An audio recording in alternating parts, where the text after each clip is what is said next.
গভীর রজনী আল্লাহ পাকের দরবারে মহিলা কাঁদে।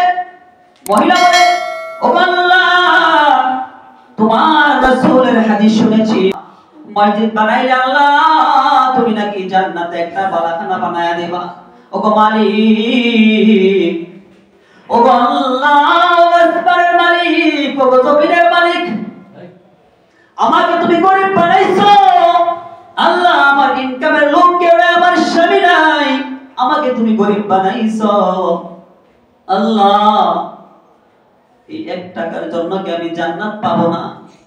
1 টাকার জন্য কি তুমি আমাকে জান্নাতে একটা বালাখানা বানায় দিবা না গো আল্লাহ? মহিলা গভীর রজনীতে আল্লাহ তাআলার কাছে দোয়া করতেছে, আল্লাহ একটা জান্নাত বানায় দাও, একটা জান্নাত বানানোর সুযোগ করে দাও গো মালিক। মহিলা গভীর রজনীতে আল্লাহ তাআলার কাছে দোয়া করে।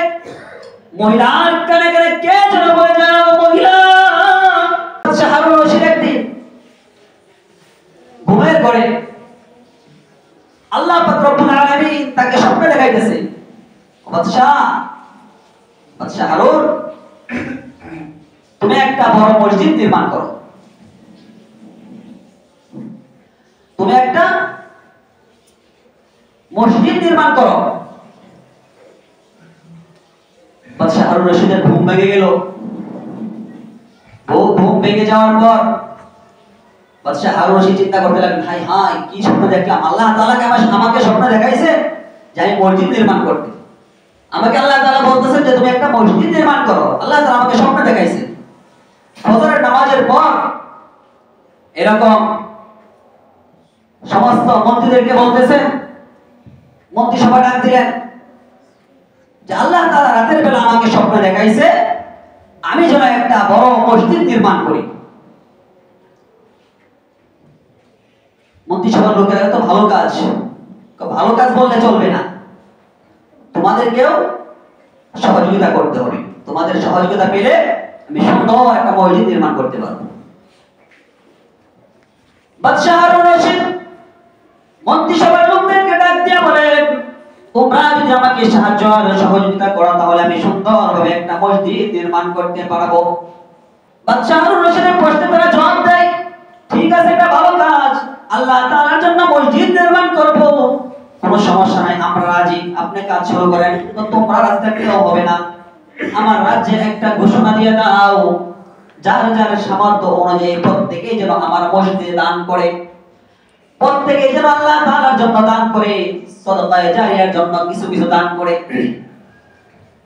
রাজ্যে ঘোষণা করা হলো বাদশা হারুন একটা মসজিদ নির্মাণ করবে, যার যার সামর্থ্য অনুযায়ী তোমরা এই মসজিদে দান করো। এলান করার পর, ঘোষণা দেওয়ার পর একের পর এক লোক আসতে থাকলো, টাকা দেয় আর চলে যায়, টাকা দেয় চলে যায়, একের পর লোক আসে, টাকা দেয় চলে যায়, টাকা দেয় চলে যায়। হঠাৎ একটা বৃদ্ধ মহিলা, গরিব মহিলা একটা টাকা নিয়ে আসছে। কয় টাকা? 1 টাকা নিয়ে আসছে বাদশা হারুনের দরবারে। বাদশা হারুন রশিদের কাছাকাছি চলে আসছে, তো কি নিয়ে আইছো? 1 টাকা নিয়ে আইছি। 1 টাকা নিয়ে আসছো, এত বড় সাহস তোমার? আমার দরবারে তুমি 1 টাকা নিয়ে আসছো, মানুষে হাজার হাজার টাকা দিয়ে যাইতেছে, তুমি 1 টাকা নিয়ে আইছো। মহিলা ভয় পায়া চলে গেল। গভীর রজনী আল্লাহ পাকের দরবারে মহিলা কাঁদে। মহিলা বলে, ও আল্লাহ, তোমার রাসূলের হাদিস শুনেছি, মান বানা মসজিদান বানাল্লাহু লাহু বাইতান ফিল জান্নাহ, মসজিদ বানাইলে আল্লাহ তুমি নাকি জান্নাতে একটা বালাখানা বানায়া দিবা। ও গো মালিক, ও গো আল্লাহ, আসমানের মালিক, ও গো জমিনের মালিক, আমাকে তুমি গরিব বানাইছো। আল্লাহ, আমার ইনকামের লোক কেউ নাই, আমার স্বামী নাই, আমাকে তুমি গরিব বানাইছো। আল্লাহ, এই 1 টাকার জন্য কি আমি জান্নাত পাবো না? 1 টাকার জন্য কি তুমি আমাকে জান্নাতে একটা বালাখানা বানায় দিবা না গো আল্লাহ? মহিলা গভীর রজনীতে আল্লাহ তাআলার কাছে দোয়া করতেছে, আল্লাহ একটা জান্নাত বানায় দাও, একটা জান্নাত বানানোর সুযোগ করে দাও গো মালিক। মহিলা গভীর রজনীতে আল্লাহ তাআলার কাছে দোয়া করে। মহিলার কানে কানে কে যেন বলে যাও, মহিলা বাজারে যাও, একটা টাকা নিয়া একটা টাকার চুন ক্রয় করো, একটা টাকার রং ক্রয় করো, একটা টাকার চুনা ক্রয় করে তুমি মসজিদের দেয়ালে লাগায়া দাও। মহিলা একটা টাকা নিয়ে বাজারে যায়, বাজারে গিয়া এক টাকার চুন ক্রয় করে, এক টাকার চুনা ক্রয় করে মসজিদের দেয়ালে লাগায়া দেয়। ওইদিকে পরের দিন বাদশা হারুন রশিদ ঘুমের ঘরে স্বপ্ন দেখে আল্লাহ তাআলা তাকে জান্নাত দান করেন। মসজিদ নির্মাণে বাদশা হারুনকে আল্লাহ তাআলা জান্নাত দান করেন। বাদশা হারুন রশিদ জান্নাতটা ঘুরে ঘুরে দেখে, বাদশা হারুন জান্নাত ঘুরে ঘুরে দেখতেছে আল্লাহ তাআলা কি কি নিয়ামত দিবেন জান্নাতে। হঠাৎ করে ঘুরে দেখতে দেখতে হঠাৎ করে তার চোখের সামনে একটা সোনার চেয়ার পড়লো। সোনার চেয়ারে একটা আঁচল দেখা যায়, একটা কাপড়ের আঁচল ঝুলে আছে। কৌতূহল বশত সামনে আগালো যে কাপড়ের আঁচল ঝুলে আছে, দেখি কি আছে সেই চেয়ারে। যাইতে যাইতে দেখে ওই যে এক টাকা নিয়ে আসছিল মহিলা, ওই মহিলা জান্নাতে সোনার চেয়ারে বসা। সুবহানাল্লাহ। আমরা কি সোনার চেয়ারে বসতে চাই সবাই? ইনশাআল্লাহ। জোরে বলেন ইনশাআল্লাহ। ইনশাআল্লাহ। আল্লাহ তাআলা কবুল করুন, সকলে বলি আমিন। আমিন। ও মহিলা সোনার চেয়ারে বসা। বাদশা হারুন স্বপ্ন দেখে, স্বপ্ন দেখার পর তার ঘুম ভেঙে গেল। হাই হাই, কি করলাম কি করলাম, এটা তো কোনো সাধারণ মহিলা না। ওই যে আমার দরবারে একটা টাকা নিয়ে আসছিল মসজিদে দান করার জন্য, আমি বাদশা হারুন ওই মহিলাকে ধমক দিয়েছি, ওই মহিলা চলে গেছে, একটা টাকা দেওয়ার সুযোগ পাই না। পরদিন সকালবেলা ফজরের নামাজ পড়তে বাদশা হারুন রশিদ প্রশাসনকে বললেন, চারজন ডাক দিলেন, পুলিশ বাহিনী তোমরা এদিকে আসো, তোমরা এদিকে আসো। এখন আর পুলিশের মতো না যে সন্তান অপরাধ করছে, ছেলে অপরাধ করছে, বাবাকে ধরে নিয়ে যায়, বাবা অপরাধ করছে, ছেলেকে ধরে নিয়ে যায়, এরকম না। পুলিশ প্রশাসন পাঠায় দিল।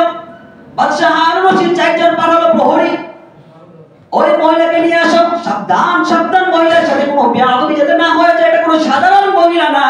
বাদশা হারুন রশিদ পাঠায় দিল প্রশাসন। মহিলার কাছে গিয়ে বলে, চলো, কোথায় তোমরা কারা? আমরা তো বাদশা হারুনের লোক, বাদশা হারুনের প্রহরী। মহিলা কাম সারছে আজকে, আমি যে রাত্রে চুনা লাগাইছি মসজিদের দেয়ালে, মনে হয় দেয়ালটা নষ্ট হয়ে গেছে, মসজিদের দেয়ালটা মনে হয় নষ্ট হয়ে গেছে, খারাপ দেখা যায়। এই জন্য মনে হয় বাদশা হারুন আমাকে নিয়ে যাওয়ার জন্য পাঠাইছে। আজকে আমার অবস্থা খারাপ, আজকে আমার দিন মনে হয় শেষ। মহিলা বলে, তো আমাকে মাফ করে দেন। না না না, চলো চলো। বাদশা হারুনের দরবারে নিয়ে গেল। সেখানে মহিলা গিয়ে, বাদশা নামদার, আমি অপরাধ করেছি, ভুল করেছি, আমাকে আপনি ক্ষমা করে দেন। আমি ভুল করে ফলাইছি, আমি লোভে ভুল করেছি। কি লোভ? যে আল্লাহ তাআলা রাসূল বলেন, মান বানা মসজিদান বানাল্লাহু লাহু বাইতাহু ফিল জান্নাহ। দুনিয়াতে একটা মসজিদ নির্মাণ করলে আল্লাহ পাক রব্বুল আলামিন জান্নাত দিব। আমার তো একটা মসজিদ নির্মাণ করার ক্ষমতা নাই, সাধ্য নাই, এইজন্য একটা রং লাগাই দিয়েছিলাম মসজিদে। বাদশা, আমাকে আপনি ক্ষমা করে দেন, আমার ভুল হয়ে গেছে। বাদশা হারুন রশিদ মহিলাকে ডাক দিয়া বলে, ও মহিলা, তুমি তো কোনো সাধারণ মহিলা না গো, তোমাকে তো আমি গত রাতে স্বপ্নে দেখেছি জান্নাতের সোনার চেয়ারে বসা। সুবহানাল্লাহ। মহিলা ডাক দিয়া কয়, বাদশা রে, আপনি একটা বাদশা, একটা রাজ্যের বাদশা হইয়া আমি সাধারণ একজন মহিলা, গরিব একজন মহিলা, আমার সাথে আপনি ঠাট্টা করতে পারলেন? আপনার বিবেকে বাধ্য না যে আমার সাথে ঠাট্টা করছেন? না না না, আমি কোনো ঠাট্টা করছি না, তোমাকে গত রাতে স্বপ্নে দেখেছি তুমি আল্লাহ তাআলার নির্মিত জান্নাতে সোনার চেয়ারে তুমি বসে আছো। বলো বলো, তুমি কি আমল করেছো? এমন কোন আমল করেছো এই আমলের বিনিময়ে, যে আমলের বদলতে আমার আল্লাহ পাক রব্বুল আলামিন তোমাকে জান্নাতের সোনার চেয়ারে বসায় রাখছে? সুবহানাল্লাহ। মহিলা বলে, আমি এমন কোন আমল করি নাই যে আমলের কাছে আল্লাহ তাআলা আমাকে জান্নাত দিবে। তবে একটা আমল করেছি, যে একটা টাকা আপনার কাছে নিয়ে গিয়েছিলাম মসজিদ নির্মাণের কাজে আমি সহযোগিতা করার জন্য। আমার নবী বলেছেন, মসজিদ নির্মাণে সহযোগিতা করলে আল্লাহ তাআলা আমাকে জান্নাত দিবে। এই খুশিতে আত্মহারা হয়ে আমি মসজিদে 1 টাকার চুনা লাগাই দিয়েছিলাম। মনে হয় আল্লাহ সুবহানাহু ওয়া তাআলার কাছে আমার এই আমলটা পছন্দ হয়েছে, আমার এই আমলটা বড় ভালো লেগেছে। আল্লাহ তাআলার কাছে এই আমলটা মনে হয় বড় ভালো লেগেছে। এই আমলের উসিলায় হয়তোবা আল্লাহ তাআলা আমাকে জান্নাতের চেয়ারে বসায় রাখছে। সুবহানাল্লাহ। আল্লাহ তাআলা হয়তোবা আমার এই আমলের উসিলায় জান্নাতের চেয়ারে বসায় রাখছে। এইজন্য আমরা জান্নাতের চেয়ারে বসতে চাই তো ইনশাআল্লাহ? ইনশাআল্লাহ। ভাই দেখেন, আসলে দুনিয়াতে আমরা অল্প দিনের জন্য এসেছি, মুসাফিরের মতো, পথিকের মতো।